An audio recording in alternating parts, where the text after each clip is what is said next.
iglesia, ser un cuerpo al que Dios ha invitado a adorarlo 24/7.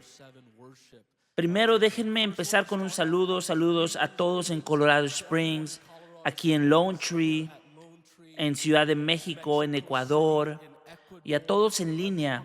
Dios les bendiga. Estamos tan contentos de estar reunidos como un solo cuerpo en muchos lugares diferentes, juntos. Es tan bueno estar con ustedes hoy.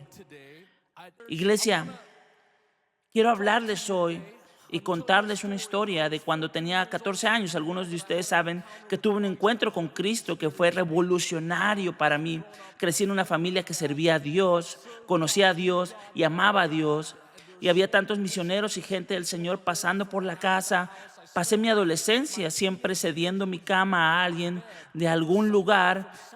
Y ya saben, a veces me ponía un poco triste por eso, pero estoy tan agradecido por las temporadas de dificultad. Ceder tu cama no es tan difícil, pero a veces a esa edad yo pensaba, esto sí está difícil, oigan, ¿no pueden traer camas portátiles ustedes misioneros? Pero fue increíble crecer así porque escuché historias de cómo Dios se movía por el mundo y lo que hacía en diferentes vidas. Y le dije al Señor, yo sé que estas personas te conocen, sé que mis padres te conocen, pero yo quiero conocerte. Y para hacer la historia corta, estaba leyendo Éxodo 33:11 y en ese versículo dice que Dios conocía a Moisés como a un amigo y que habló con Moisés cara a cara en la Biblia, en el libro de Éxodo.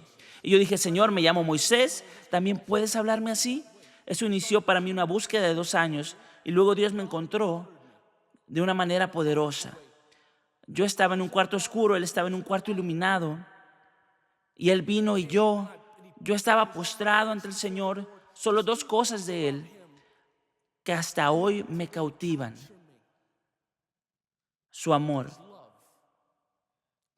un Dios de amor increíble, un amor como no pueden imaginar, un amor que podía ver a través de mí, un amor que me perseguiría a cualquier lugar, un amor que me desarmó, un amor que vino y me salvó, un amor que decía, no importa dónde has estado o dónde estás o qué tan lejos estés de mí, yo vendré y me acercaré a ti. Un amor que vendría, sería clavado en una cruz y sangraría y moriría y diría, he venido por ti. Y si fuera solo tú, entre millones y millones, aún así vendría solo por ti. Era ese tipo de amor. Y me marcó. Pero la otra faceta de él que recuerdo es que el Señor también es rey. Y eso me impactó mucho porque no estaba listo para eso. Para lo poderoso que Él era, cuán majestuoso era, cuán imponente era, cuán glorioso era, cuán todopoderoso era, cuán soberano era, cuán poderoso era, qué majestad tenía cuando entraba en la sala, amor, poder y majestad, y me tomó y me desarmó. Y supe que Dios viene a encontrarse con los hombres. No es un Dios que se quede a la distancia, es un Dios que viene a acercarse. Y la Biblia dice que si ustedes se acercan a Dios, querida iglesia, Él se acercará a ustedes. Si ustedes se acercan a Dios, Él no hace acepción de personas. Y si se acercan a Él, Él se acercará a ustedes. Y de verdad esa experiencia marcó mi vida. Y sin importar dónde he estado o qué he hecho, ya saben, a través de las subidas y bajadas de la vida, ¿cuántos saben que la vida tiene montañas y también valles?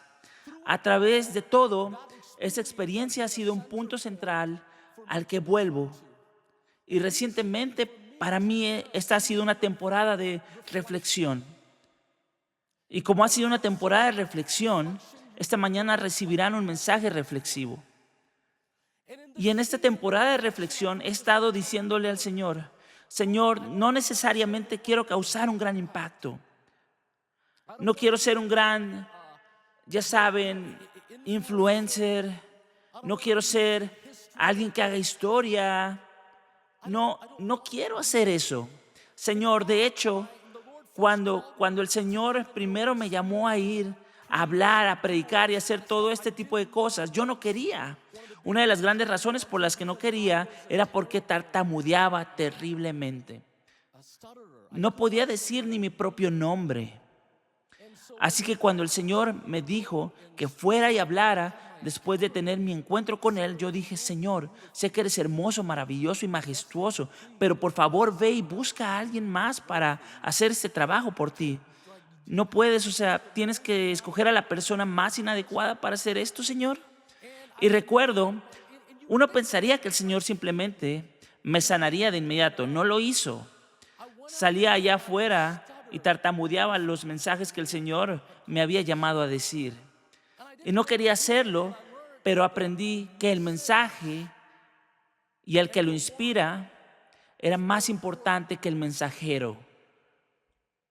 Y eso, así que para mí ni siquiera quería necesariamente ir y hacer todas esas cosas, pero esto sí quiero. Este es el lugar al que estoy volviendo, a mirar su rostro, recordando su amor por mí, recordando su cuidado. Lo que sí quiero es ser santo. Lo que sí quiero es ser consagrado. Lo que sí quiero es estar apartado. Quiero conocerlo. Quiero caminar con Él. Quiero servirle. Quiero correr mi carrera bien. He estado reflexionando y le he dicho al Señor: quiero terminar bien. Cuando era joven, como dije, este fue el llamado con el que el Señor me llamó. No conocía otro llamado. Era un llamado a conocerlo, un llamado a seguirlo. Era un llamado a servirle. No necesariamente a predicar, a liderar, a administrar, a impactar. Y por la gracia del Señor he tenido el privilegio de hacer algunas de estas cosas en alguna pequeña medida en su servicio. Pero este no era el objetivo. Él es el objetivo. Él es el premio. Contemplarlo a Él es el tesoro. Como dije, la vida tiene montañas y valles. Y a todos nosotros, porque la vida es así, porque las cargas y cuidados pueden consumirnos, porque la carne nos vence, porque los ataques pueden estorbarnos, podemos empezar a tropezar, desanimarnos, a quedar atascados en desesperanza y en miedo. Y estas cosas pueden distraernos, pueden desviarnos, pueden hacernos perder de vista el propósito por el cual corremos. Pueden hacernos apartarnos de aquel por quien corremos y del fin hacia el que corremos. Jesús dijo en Mateo capítulo 13: el reino de los cielos es semejante a un tesoro escondido en el campo, que al encontrarlo un hombre lo vuelve a esconder. Y de alegría por ello va, vende todo lo que tiene y compra aquel campo. ¿Qué estaba diciendo Jesús? Jesús estaba diciendo: yo mismo, Jesús, es el premio. Él es, amados, el tesoro del campo. Y lo que Jesús estaba diciendo en esta parábola es que vale la pena gastarlo todo. Vale la pena gastarlo todo en el descubrimiento de su asombro, de su reino y de su persona. Vale la pena venderlo todo. Tu vida, tu tiempo y todo lo que tienes para comprar ese campo. Esa búsqueda, gastar tu vida en el lugar donde Él está escondido. Y alguien podría decir: Moisés, ¿por qué está escondido? Es su naturaleza estar escondido. Hay un propósito en que esté escondido. En Isaías 45:15 dice: en verdad, tú eres un Dios que te ocultas, oh Dios de Israel, Salvador. Él es un Dios que se oculta y llama a hombres y mujeres desde lo profundo y desde lugares escondidos. Y a medida que vamos más profundo con Él, comenzamos a darnos cuenta de que sí hay un propósito en su ocultamiento y en nuestra búsqueda. Hay un propósito en nuestra búsqueda. ¿Por qué? Porque al buscarlo, nuestra carne queda al descubierto. Nuestra indignidad se revela. Reconocemos nuestra desesperada necesidad de Él y su verdadero valor y grandeza se comprenden en la búsqueda. Pablo dijo esto en 2 de Timoteo 4. He peleado la buena batalla, he terminado la carrera, he guardado la fe. En el futuro me está reservada la corona de justicia que el Señor, el juez justo, me entregará en aquel día. Y no solo a mí, sino también a todos los que aman su venida. Ven, al final de la vida de Pablo, la razón para perseverar bien, la razón para pelear bien, la razón para correr riesgos, la razón de la perseverancia, no era dejar una marca en la historia, no era ganar fama, no era ser un autor mundialmente conocido, no era ser el número uno plantando iglesias en toda la historia de la iglesia. Sí, a Pablo se le permitió por la gracia de Dios hacer estas cosas en el servicio del Señor, pero la razón de la carrera y el premio al final era el amor de su venida.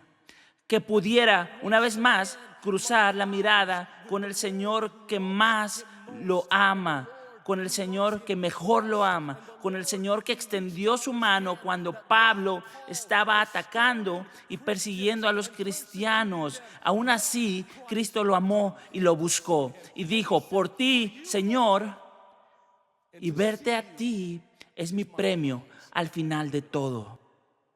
Y esta semana, iglesia, he estado recordándome y animándome a mantener mis ojos en el premio de Cristo, a fijar mis ojos en su imagen y empezar a mirar en sus ojos, para que cuando la vida empiece a dar vueltas a mi alrededor, cuando el mundo se vea tan caótico, que haya tantas cosas que estén pasando y uno vaya por las montañas y los valles de la vida, volver una vez más a centrarme en la razón de la carrera.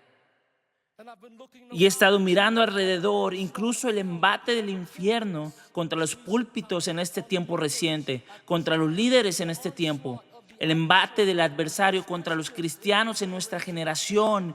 Y me he estado diciendo a mí mismo: este mensaje es para mí, esta mañana. Esto es lo que ha estado saliendo de mi tiempo personal de oración con el Señor. Señor, capacítame para correr y terminar esta carrera bien.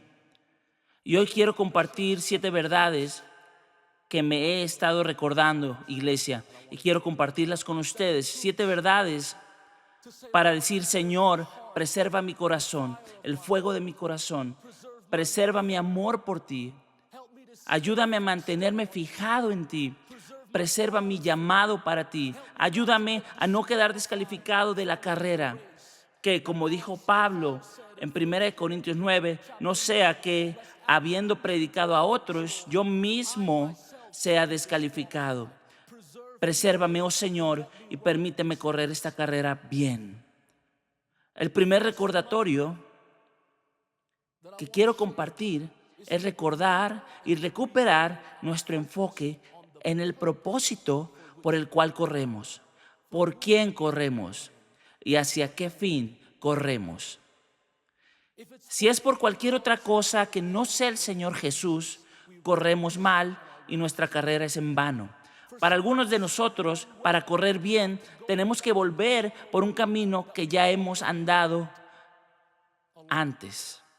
Debemos recordar el lugar, para algunos de nosotros, quizá para todos, debemos recordar el lugar de donde hemos caído. Amigos, tienen que entender que como seres humanos tendemos a desviarnos, tendemos a no estar fijos en el Señor. ¿Cómo se desvía nuestro corazón, como dice el himno antiguo? Y a menudo tenemos que recalibrar Y a veces tenemos que recordar dónde estamos, tenemos que volver por ese camino, porque tan seguido tomamos un camino equivocado.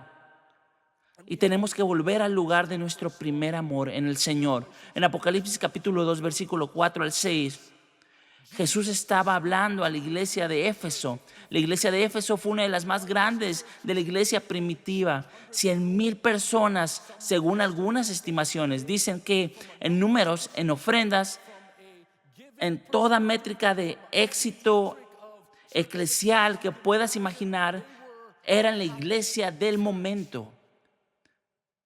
Pero miren lo que dice el Señor. Pero tengo esto contra ti, que has dejado tu primer amor. Recuerda, por tanto, de dónde has caído y arrepiéntete y haz las obras que hiciste al principio. Y para algunos de nosotros, en realidad para todos, las cargas, las preocupaciones y los temores nos han llevado a un lugar donde hemos perdido de vista el propósito y al premio mismo. Y si ese eres tú, quiero decirte, para terminar la carrera bien, para correr bien, vuelve a Betel. Vuelve a Betel. Tú podrías decir, ¿qué quieres decir, Moisés? En el libro de Génesis leemos la historia de Jacob. Y no voy a contar toda la historia, solo voy a parafrasear. Debido a los errores de Jacob, debido a sus miedos, él tuvo que huir a una tierra lejos de su hogar. Y Jacob, él vive en esta tierra extranjera. De hecho, él prospera en esta tierra extranjera. Él cría a su familia allí, en esta tierra extranjera. Pero llega un momento en la vida de Jacob en que Dios le dice, Jacob, es tiempo de volver. Es tiempo de volver. Quiero que vuelvas a Betel. Miren, Betel fue el lugar donde Dios primero encontró a Jacob. Fue el lugar donde Dios primero le llamó y le susurró y le encontró. Fue el lugar del primer amor. Y Dios le estaba recordando, Jacob, esta tierra extranjera en la que estás ahora mismo, este no es el final de tu viaje. Tu historia no termina aquí, en este lugar, apartado de tu primer amor. La vida que estás viviendo, la que vives ahora mismo, Jacob, que se ha manifestado de tu miedo pasado y tu fracaso pasado, esta vida que es el resultado de tu búsqueda singular de valor propio y de importancia, este no es el premio. Vuelve a Betel, Jacob, a ese lugar donde te encontré primero. Recuerda de dónde has caído y vuelve a tu primer amor.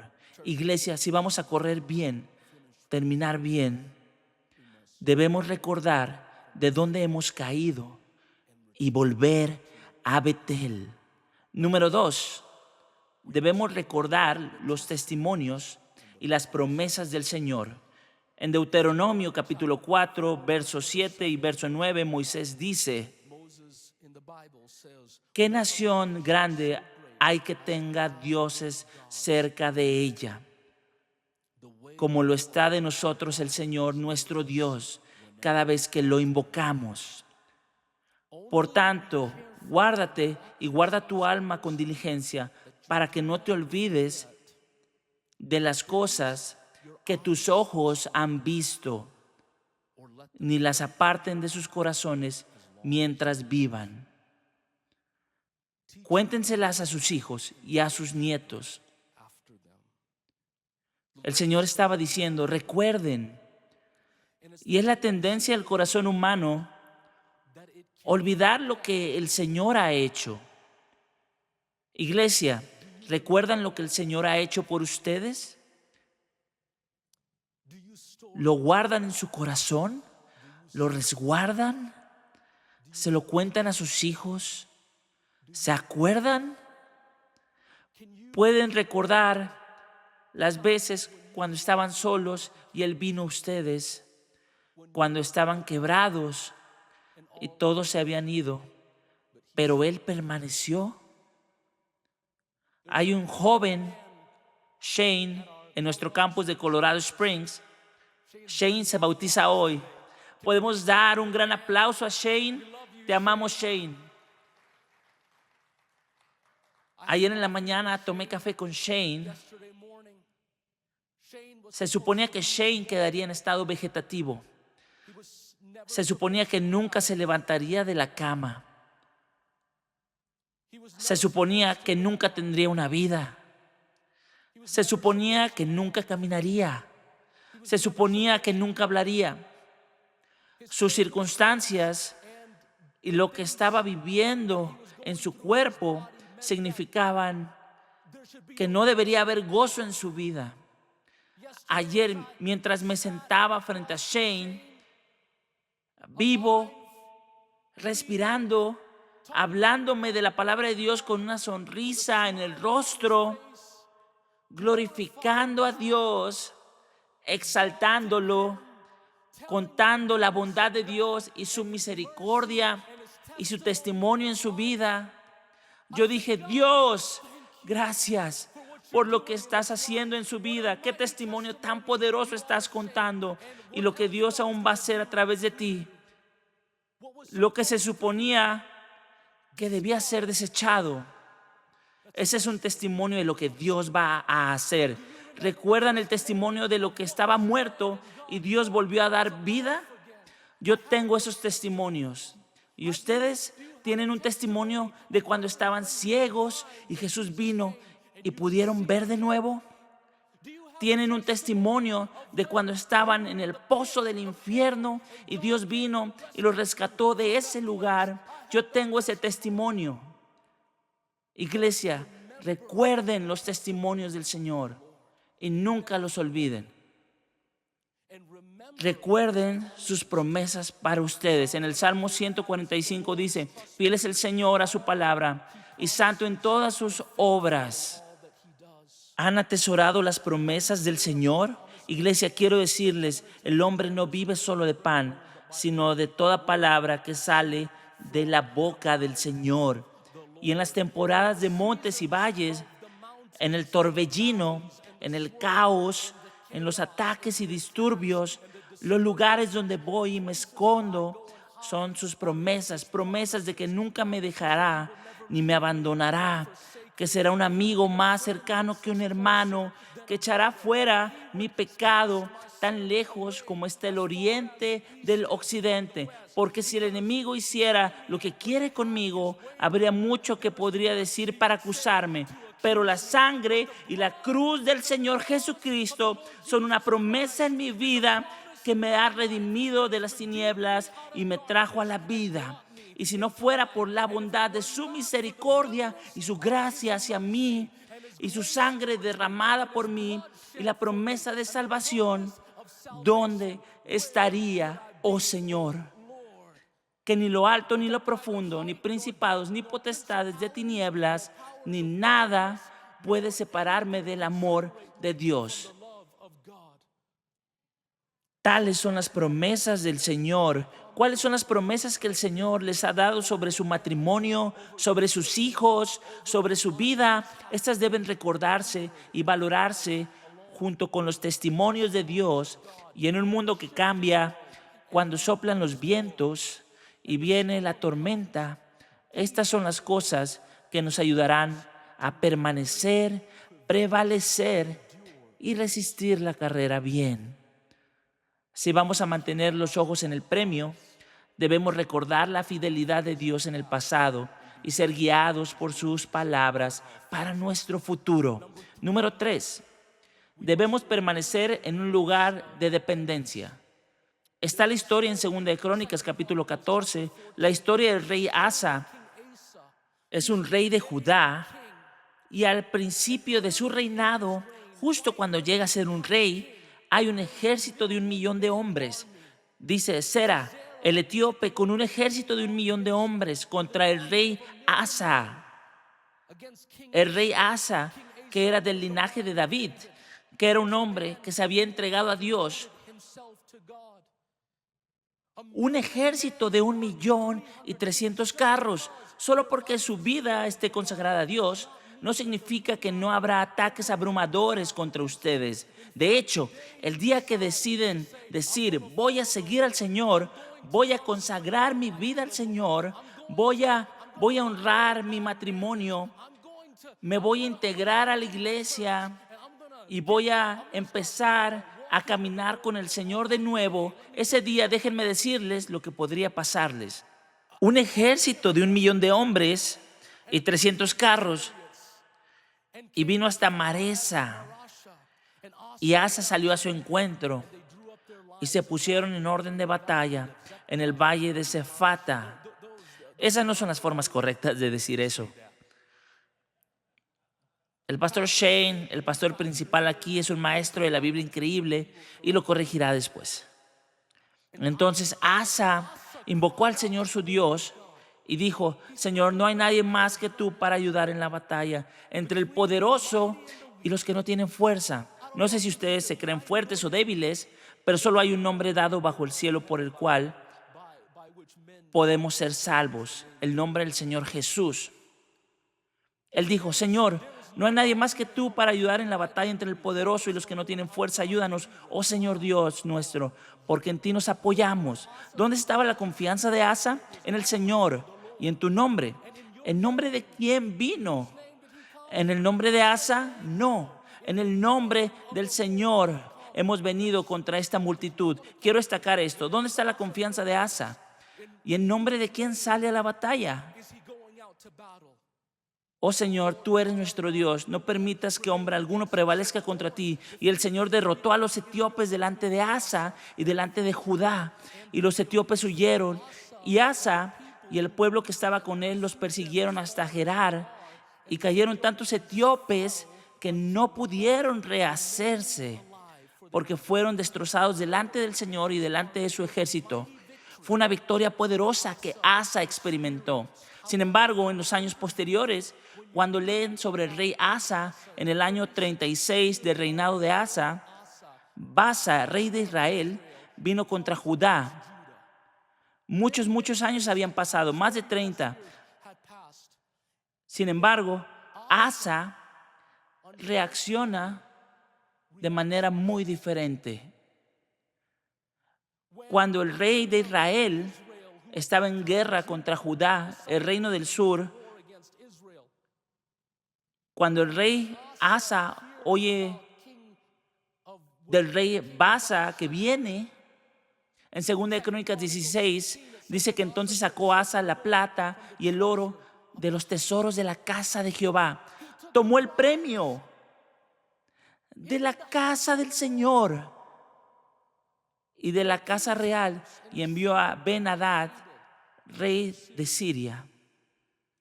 Y toma ese tesoro de la casa de Dios y se lo da al rey de Siria para que lo ayude contra su enemigo. Y cuando leen toda esa historia, técnicamente Asa gana. Derrota al rey de Israel. Pero esta es la palabra que le llega a Asa. En ese momento, en aquel tiempo vino el vidente Hanani a Asa, rey de Judá, y le dijo: por cuando te has apoyado en el rey de Siria y no te apoyaste en Jehová tu Dios, por eso el ejército del rey de Siria ha escapado de tus manos. Los etíopes y los libios no eran un ejército numerosísimo con carros y mucha gente de a caballo. ¿No recuerdas ese testimonio, Asa? ¿No recuerdas cómo Dios salió por ti? ¿No sabes que Él fue quien salió a pelear por ti? ¿Por qué te apoyaste en Jehová? Él los entregó en tus manos, porque los ojos de Jehová contemplan toda la tierra para mostrar su poder a favor de los que tienen corazón perfecto para con Él. Estoy diciendo una palabra a alguien, porque los ojos de Jehová contemplan toda la tierra para mostrar su poder a favor de los que tienen corazón perfecto para con Él. Locamente has hecho esto, dice el profeta, y de ahora en adelante tendrás guerras. Entonces Asa se enojó con el vidente y lo puso en el cepo y en la cárcel, porque se encolerizó grandemente a causa de esto, y oprimió a Asa en aquel tiempo a algunos del pueblo.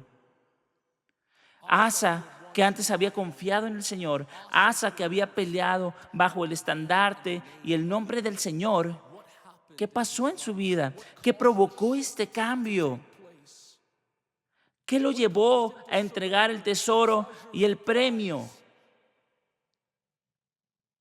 Creo que lo que pasó, iglesia, lo que nos puede pasar a todos es que, como Asa, podemos volvernos competentes en ser reyes con el paso de los años. Miren, Asa experimentó más de 30 años de prosperidad después de derrotar a los etíopes. Asa se hizo fuerte, se hizo sabio en sus propios ojos. Asa se hizo poderoso y algo empezó a cambiar en Asa y empezó a resguardar lo que, según él, había construido con la fuerza de su propia mano. Y su gloria se volvió más importante que la gloria del Señor.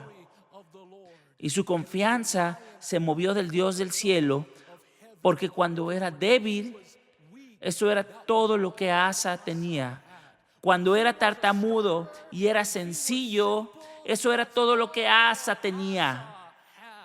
Pero cuando Asa se volvió poderoso, cuando Asa llegó a ser un rey que conocía las maneras del mundo, dijo: déjenme hacer esta alianza y tomar este botín y ganar de esta forma. Pero fue una maldición para Asa y para su ruina. Perdió su dependencia del Señor y la historia nos cuenta cómo no terminó la carrera bien. De hecho, termina mal ante los ojos de Dios. Lo mismo puede decirse de Saúl en la Biblia. Saúl, el primer rey de Israel, en 1 Samuel 15:17, el profeta Samuel viene y le dice estas palabras a Saúl: cuando eras pequeño en tus propios ojos. Estas palabras siempre me han recordado algo, iglesia. Y Samuel dijo: ¿no es verdad que aunque eras pequeño a tus propios ojos, fuiste nombrado jefe de las tribus de Israel? ¿Y el Señor te ungió rey sobre Israel? Hubo un día, Saúl, en que eras pequeño en tus propios ojos. Ambos reyes, cuando eran jóvenes, dependían del Señor, pero en algún punto, al pasar los años, al hacerse fuertes y confiar en sus propias fuerzas y su propio poder, perdieron su dependencia del Señor y, por tanto, iglesia, perdieron el rumbo. Por lo tanto, debemos depender siempre de Él. Número 4, tienen que poner su rostro entre las rodillas. En Primera de Reyes, capítulo 18, versículos 41 al 46, déjenme darles rápidamente el contexto. Justo antes de este pasaje, el profeta Elías, hubo años de hambruna. No había caído lluvia en la tierra por muchos años. Y justo antes de este pasaje que voy a leer, el gran duelo entre Elías y los profetas de Baal acababa de suceder. Y cayó fuego del cielo y Elías dijo: el Dios que responda con fuego, ese es Dios. Y el fuego acababa de caer y todo Israel estaba reunido mirando esto. Y entramos al versículo 41. Y Elías dijo a Acab: sube, come y bebe, porque se oye el estruendo de mucha lluvia. Pero no había llovido. Habían sido años sin lluvia. Versículo 42. Acab subió a comer y a beber, pero Elías subió a la cumbre del Carmelo y allí se agachó en tierra y puso su rostro entre las rodillas. Y dijo a su criado: sube ahora y mira hacia el mar. Y subió y miró y dijo: no hay nada.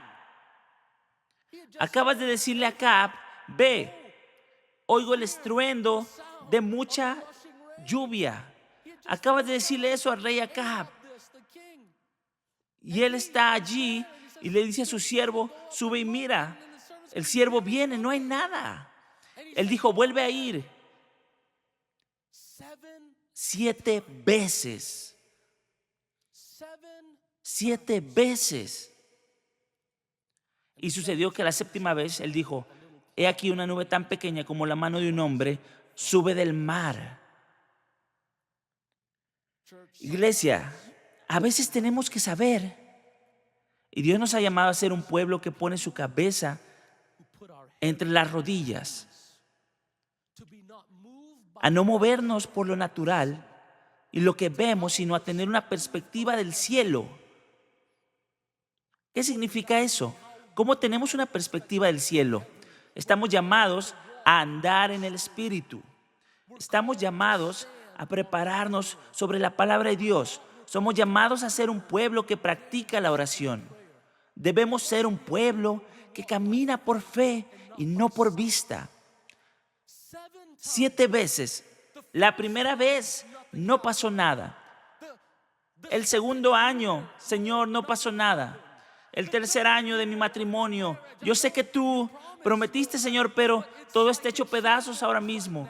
Y en el cuarto año, Dios, mis hijos siguen lejos de ti. Y en el quinto año, Dios, Elías, pueblo del Señor, pongan su cabeza entre las rodillas. No miren nada más. No escuchen nada más. No se dejen gobernar por lo natural. Empiecen a ser un pueblo que lucha con oración y que se mantiene firme en su palabra. Miren, Dios ya le había dicho a Elías desde el principio de ese capítulo. Primera de Reyes 18:1. Después de muchos días la palabra del Señor vino a Elías en el tercer año diciendo: Ve, muéstrate a Acab y enviaré lluvia sobre la faz de la tierra. Y Elías perseveró hasta que la palabra del Señor se cumplió. Hasta que la palabra del Señor se cumplió, puso su rostro entre las rodillas y no se dejó mover por lo natural.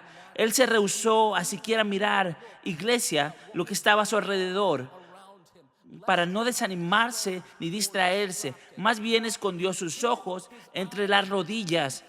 Pensé en mostrárselos, pero mejor no. Y él comenzó a moverse en el ámbito del Espíritu. Puso su mente en el cielo. Déjenme decirles, si vamos a ver el cielo venir a la tierra, si vamos a ver las promesas que el Señor tiene para nosotros, para nuestra iglesia, para nuestras familias y nuestra generación, si vamos a ver que venga su reino y se haga su voluntad, debemos ser un pueblo que sabe operar en el ámbito del Espíritu.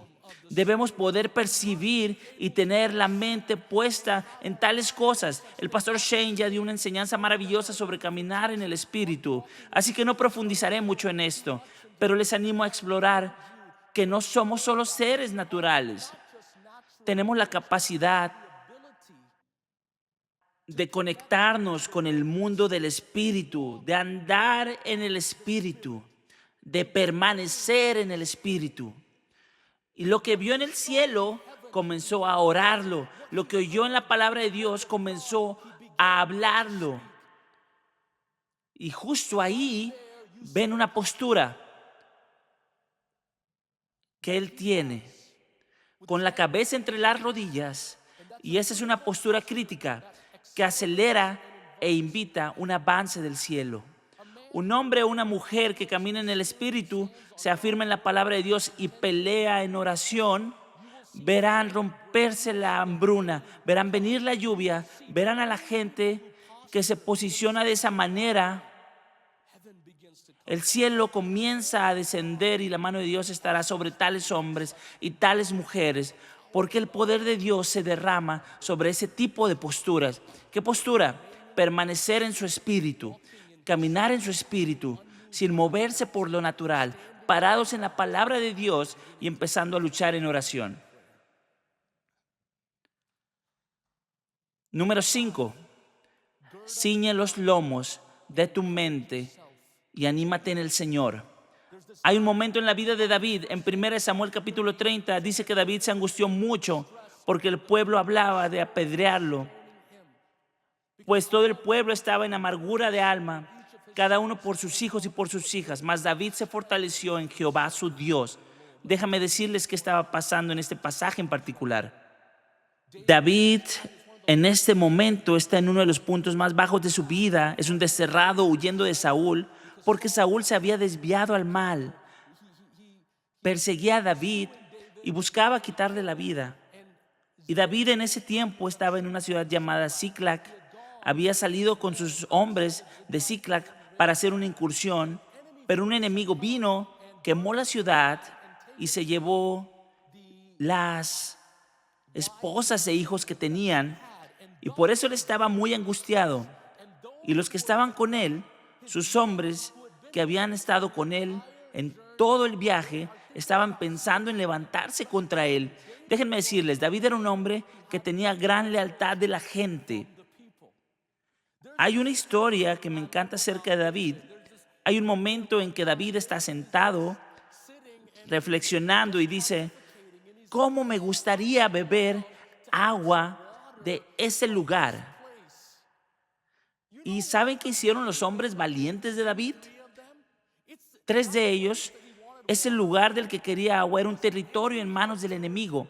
Así que estos hombres entraron en territorio enemigo, sacaron agua y se la trajeron. Amaban a ese hombre, le eran leales. Pero llegó un día en la vida de David en que nadie estaba a su lado. Hay valles, iglesia. Hay cosas que atravesamos en la vida. Nadie está con nosotros. Y si vamos a correr bien y terminar bien, debemos aprender a animarnos en el Señor. A animarnos en Él, y debemos ceñir nuestra mente en el Señor. ¿Qué quiero decir con eso? Jeremías 1:17 dice: así que prepárate. Otra traducción lo pone: tú pues, ciñe tus lomos de tu mente, levántate y diles todo lo que yo te mandé. Dios le estaba diciendo a Jeremías en este versículo: ciñe tu mente. Jeremías, porque Jeremías había hablado la palabra de Dios a un pueblo que estaba lejos de Dios y no había nadie que estuviera con Jeremías. Pero aún así, en cada generación, Dios siempre levanta un testigo. Y Jeremías fue el testigo para aquella Israel caída y apartada en este tiempo. Y la manera en que él pudo perseverar en su llamado y en su carrera y terminar la carrera fue que sin nadie, sin otro ánimo, el Señor le dijo: ciñe los lomos de tu mente. Para algunos de nosotros, ¿saben? La mente es algo tan poderoso. Los lomos de tu mente. Es interesante cómo lo captan algunas traducciones. Esos lomos son un lugar donde ocurren cosas creativas. Hay poder creativo en esos lomos que afecta generaciones y aún a la eternidad. Hay procreación que surge y cosas que nacen desde ese lugar. Y es interesante que la Biblia diga los lomos de tu mente, porque tu mente es un motor creativo. Y yo diría un motor de batalla, un motor de propósito. Es un motor con poder para crear y afectar generaciones, para dar a luz cosas, pensar cosas, conectar con el cielo. Oh, iglesia, se los digo, de algunos de nosotros, miren, para algunos nuestra mente es como un barco de paseo. Va y se detiene en cualquier puerto. La capitanía de nuestra mente, ya saben, el capitán está por ahí comiendo uvas en la parte de atrás del barco. No, esto estaba destinado a ser un buque de guerra. Estaba destinado a ir y establecer las cosas del cielo. Estaba destinado a ver lo que Dios quiere hacer y ejecutar los planes y propósitos de Dios. Y algunos de nosotros necesitamos volver a la disciplina, algo de disciplina militar en nuestra mente y nuestro pensar, y la capitanía debe ser restaurada. Dios debe venir y sentarse en el trono de nuestra mente. Hay cuartos en nuestra mente que el Espíritu Santo desea venir a limpiar y gobernar, porque hay que ceñir la mente. Ceñir significa tomar el cinto y ponerlo alrededor. Y algunos necesitamos poner de nuevo el buque de guerra en acción. Preparen su mente para la acción. Número 6, debemos arrepentirnos de la mezcla. En Esdras capítulo 10,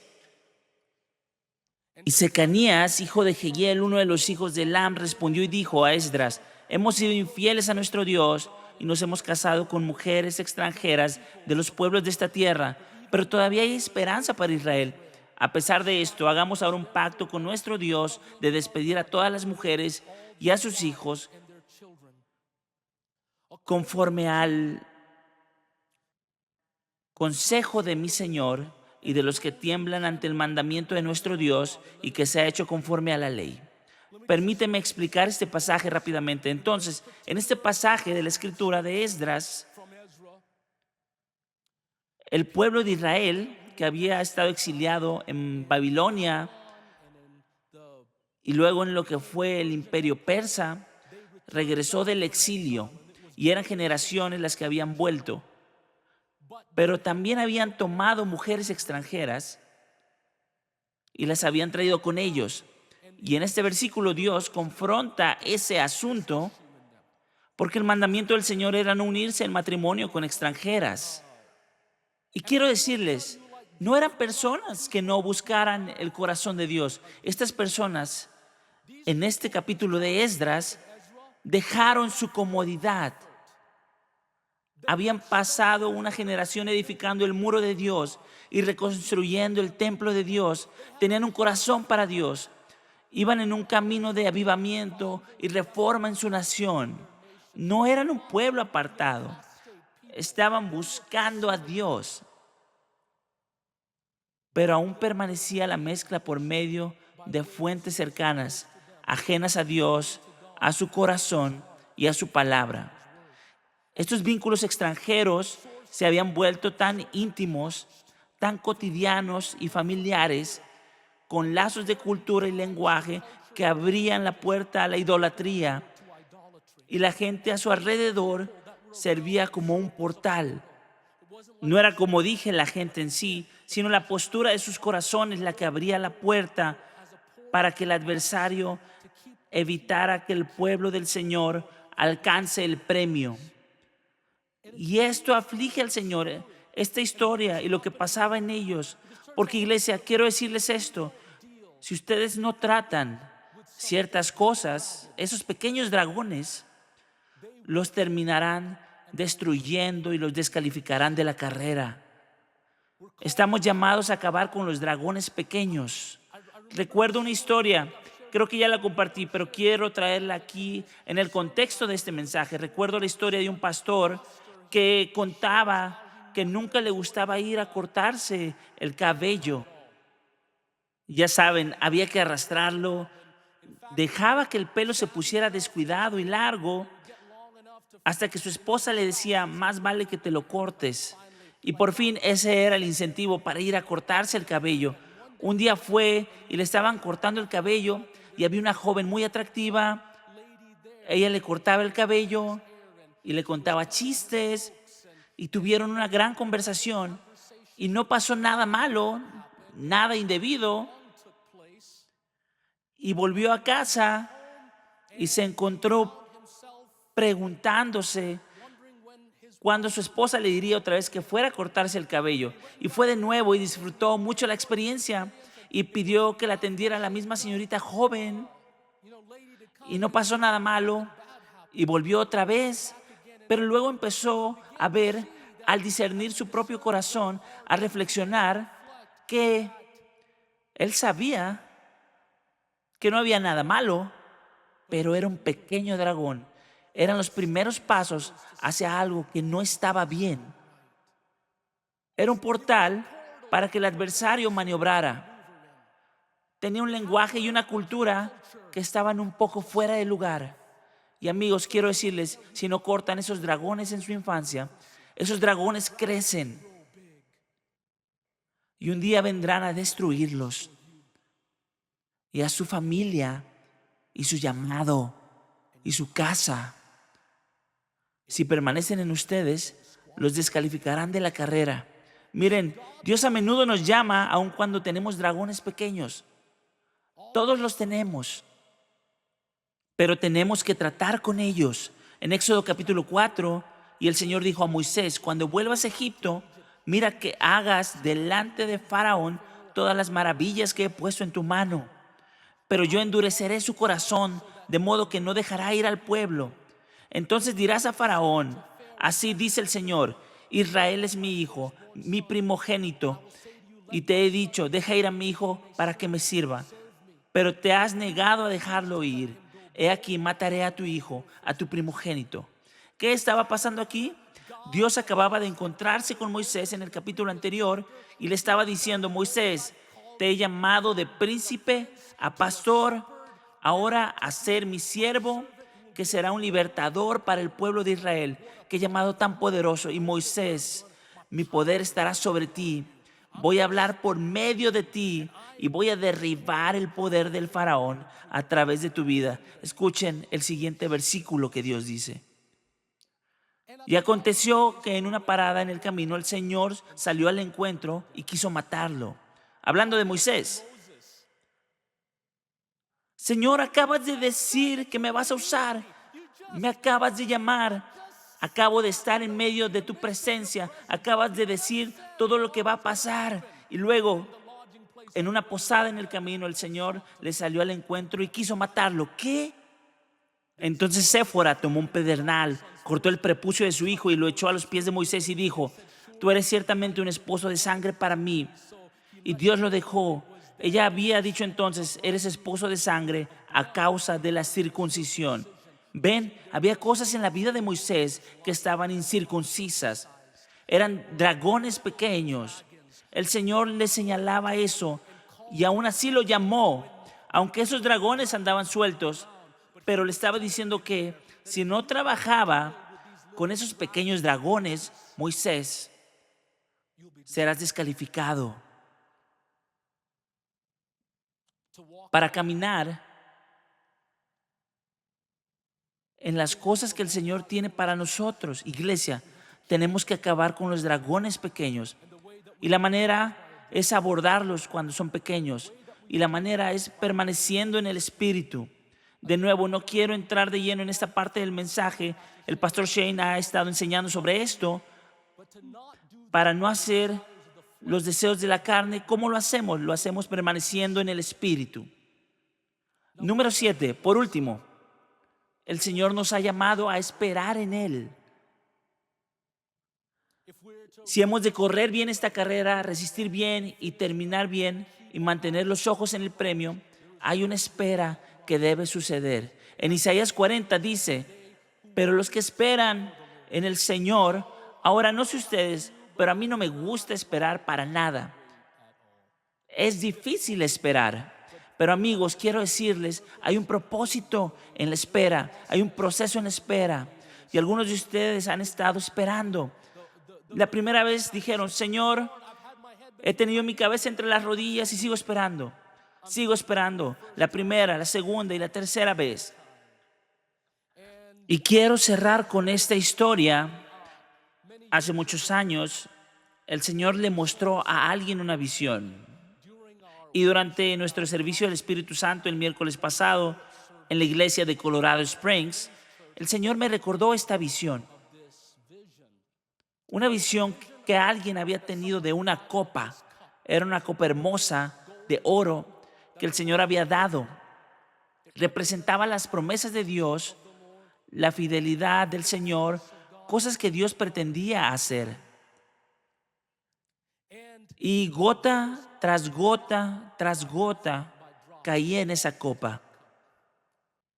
Y algunos de nosotros, aquí es donde estamos ahora. Estamos esperándole. Y dices: gota tras gota tras gota. Eso es todo lo que está cayendo. Eso es todo lo que ven. Pero en esta visión, esto fue lo que pasó. Gota tras gota tras gota, finalmente llegó al borde. Ven, hay un umbral en las cosas del Señor. Hay un umbral para sus promesas.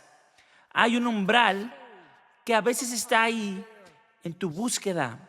Hay un umbral que está ahí en tu búsqueda de Dios. Hay un umbral cuando a veces la siguiente gota que cae hace que empiece a desbordarse. Y quiero decirle a alguien hoy, continúen en su espera, pero hay un día en que la siguiente gota que cae los llevará al desbordamiento, a la abundancia, donde el Espíritu comienza a irrumpir en su vida y lo que pensaban que era simplemente esperar era llenar la copa hasta su umbral. Y cada gota después de eso es un lugar de abundancia en el Señor. Así que, iglesia, hoy quiero decirles que recuerden correr esta carrera bien, de pelear la batalla, de esperar su venida, de animarse en el Señor, de depender de Él, de volver al lugar de su primer amor, de esperar en Él, de permitir que el Espíritu Santo venga y contienda con la mezcla en nuestra vida. Pongan la cabeza entre las rodillas. Él es fiel.